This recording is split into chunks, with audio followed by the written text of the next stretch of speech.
Welcome to B Movies with Booze. I am your host, Mr. B, and today we're going to take yet another diversion from B movies because I want to review a video game. I want to review a B video game, a video game that you've probably never heard of, and it is called I Am Setsuna. Come back after the credits and I'll tell you what I think of this interesting game.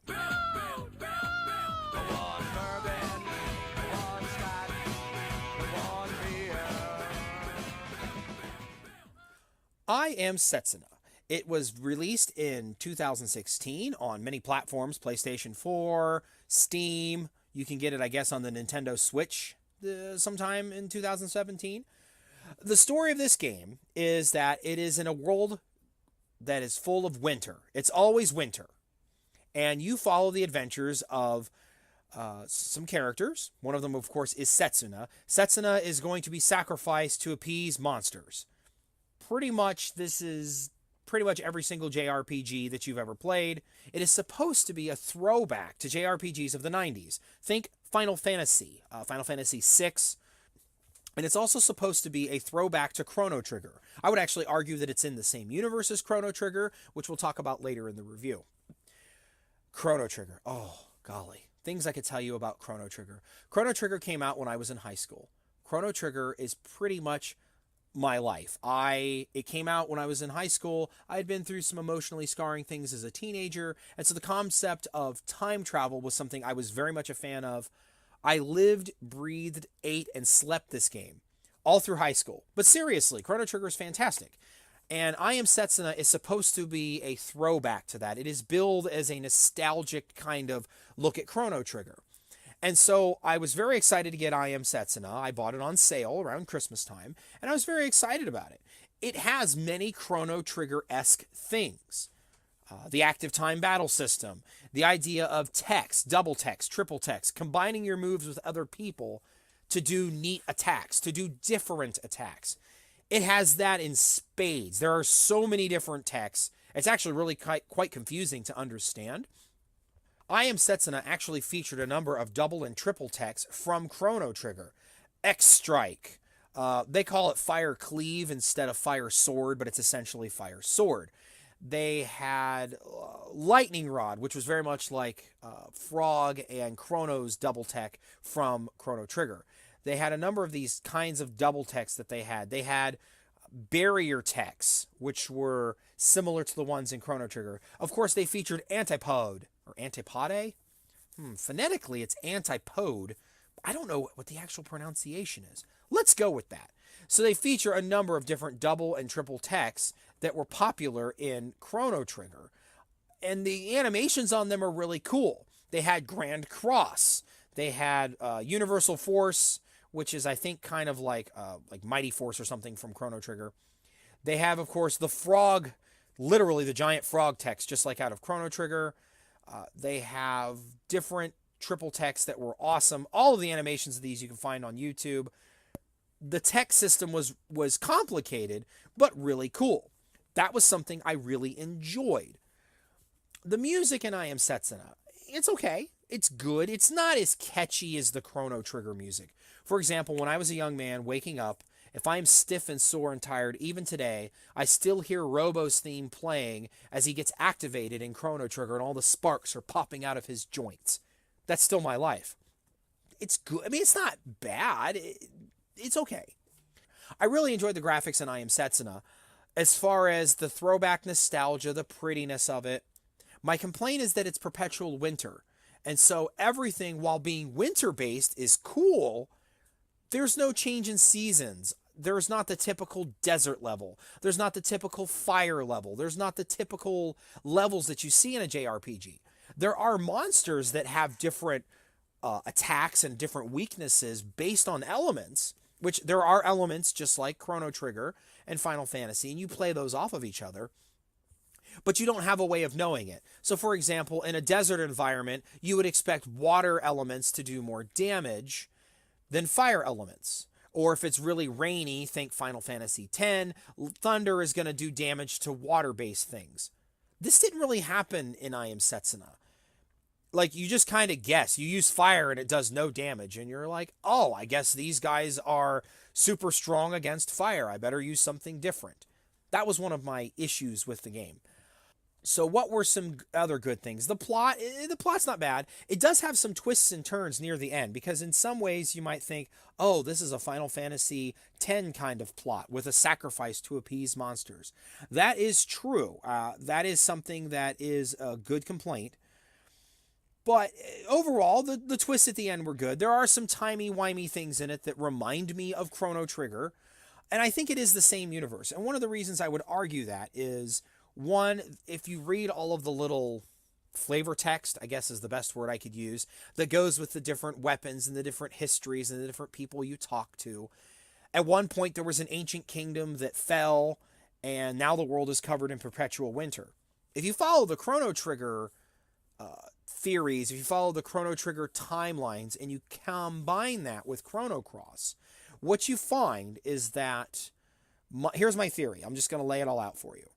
If you guys follow Chrono Trigger and Chrono Cross, as you know in Chrono Cross, spoilers by the way, as you know in Chrono Cross, in the El Nido Peninsula, there is this series of islands that are artificially created by people from the future to do experiments on magic. And so there's this kingdom that rises right after the fall of Zeal, right after Lavos is defeated by Chrono and gang. Well, he's not. He is technically defeated before the Black Omen rises. And if you play Chrono Trigger, you know that there's like this hole in the middle of the ocean. There's this middle of the ocean area that doesn't have anything in it. I believe that's where El Nido is supposed to be. I could be wrong on that. I don't really care. Nevertheless, one of the interesting things in I Am Setsuna is that there's a series of legendary weapons that you acquire over the course of the game. And they all correspond to the Chrono Trigger characters. Setsuna, she actually gets to equip Marl's bow. Chrono Trigger's Rainbow Sword is equipped in the hands of Endir. I didn't change their names. I know, and that was a cool thing. You could change their names just like Chrono Trigger. I didn't change their names because the first time I did that in Chrono Trigger, I was very confused when I was reading strategy guides to help because I forgot what I had changed the characters' names from. But having said that, the legendary weapons. So you have Marl's bow, you have Chrono's Rainbow Sword, you have Isla's club, which is used in the hands of one of the characters. He actually uses the club. Now, of course, in Chrono Trigger, she beats everything up with her fists. But if you see the Japanese manga-style openings that they give them in the PS1 version, and I think the Game Boy DS version has that too, you have that opening. She's carrying a club there in the opening. So that's what they give her there.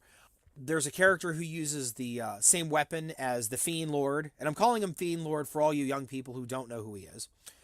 You have, lastly, there is the evolution of the Masamune. Masamune? You know what? It's a Japanese name, and I'm terrible at languages. I'm sorry in advance. In Chrono Cross, it becomes the Master Moon. Master Mune? Oh, we're doing it again.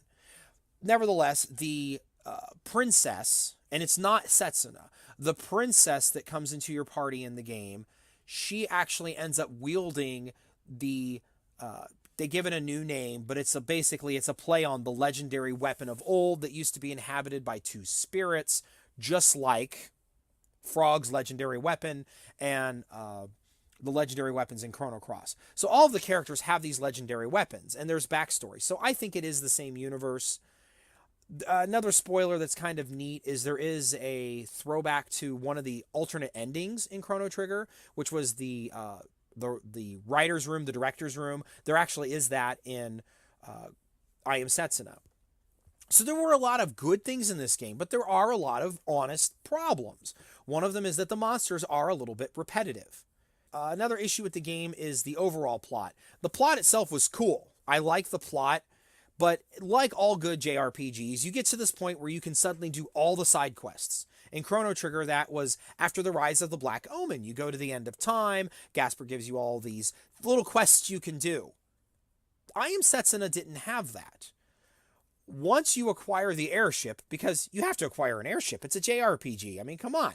Once you acquire the airship, that's pretty much it. There's like a final dungeon. You just kind of dungeon crawl your way in. And I'm disappointed. There wasn't a character that centralized all the little quests that you can do, because there are a few, and there wasn't that in there. In Chrono Trigger, there was this build-up to fighting Magus there in the tower. The first time I played this game back in the 90s, I did it without a guide, which, if you really want to do it old school, do that. And so I thought that Magus was the final boss. I had already had like 35 hours into the game because it was my first RPG. I didn't understand leveling and all of those things. So I had all this time invested in the game, and a lot of it was walking around and talking to people because you talk to everyone to continue the quests. And so there was this epic buildup, and it was a good battle. I really enjoyed the fact that Magus changed elementals. And so, because I didn't understand all of elemental playing yet, I was like 16. And so I really enjoyed that battle. I thought I had beaten the game, only to find out, oh no, there's so much more to the game. I Am Setsuna did not do that. There was a buildup. I thought there would be more than the final battle, and it wasn't. I was kind of like, oh, huh. Well, that was not bad. So that was an issue I had. The other issue I had was the amount of drops. The monsters drop things. You use these things to buy elementals, which again reminded me very much of Chrono Cross, especially because there was like a life. They call it Spirit Night.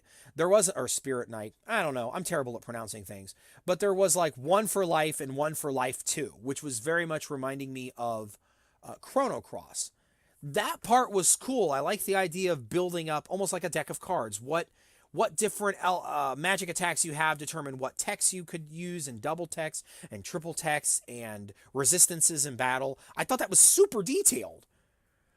But figuring out what drops to get was kind of a pain. Full disclosure, when I finally got near the end of the game, I wanted to use a drop guide just to see what I had missed. I didn't need to do it to beat the game. I just wanted to see, what did I miss? And I missed a few things. But for the most part, if you kill the bad guys with different elements or different, yeah, you could use a double tech, or an exact kill would give you different drops. And so the game does explain that in their menu, but the menu is a little bit heavy as far as accessing which text can I use, accessing plot elements. It was a little bit confusing there. So overall, what do I say about this game? It's not a bad game. I wouldn't pay $40 for it, or 50, or whatever the full price was. I wouldn't pay full price for it. It's not a full price kind of game. It really isn't. Again, it is a throwback to the old school games. It's not bad. It's a fun little romp. I spent like 45 hours playing I Am Setsuna. It was a fun little romp. I enjoyed playing the game. It was fun. It was nostalgic. It reminded me of the good old days. It was a break from the intense gaming that a lot of gamers do. But did it have its problems? Yes. Having said that, one of the neat things that's a little bit more living in this modern era is that they could add DLC to it. They could add more quests. They could add more levels. I don't know if they're going to do that. I have not heard such a rumor. I don't think it did very well. Maybe it did very well. I don't know. Chrono fans will find the game disappointing. JRPG fans will find it disappointing for other reasons. It is not by far the worst JRPG I've ever played. I've played some real stinkers in my day. It's not a bad game. I just feel like they could have done more. I feel like they could have... It was just... I wanted more. And there wasn't more in it. And I guess that's my disappointment. You know, in Chrono Trigger, when they brought it to the DS, they added some extra quests and things. And it was okay. It wasn't bad. They changed Magus's name to Fiend Lord, which I could not handle. But there were some little changes, some little translation things. It was okay. They kind of tried to tie it to Chrono Cross. That was okay. I Am Setsuna, I feel like, could have done more. And maybe it's just because I had such high expectations going into the game. I don't know. I don't know what the game needed to be more, other than it just needed more. So, is this a game I'd recommend? Yeah, I mean, it's fun. Would I pay full freight? No. Buy it on sale. So, this has been B Movies with Booze, taking a little sidestep here and reviewing I Am Setsuna. Now, does this game require alcohol? Nah. If you played it as a teenager and you weren't drinking, which you shouldn't be because it's against the law in the United States if you're under 21, then no, you don't need alcohol. As a grown-up, you can have some beer or wine with it, but you don't need it. It's nostalgic. It's fun. It was a good time. And I guess that's what it was. It was a good time, but it wasn't something I would... And this is the final complaint. There was no New Game Plus.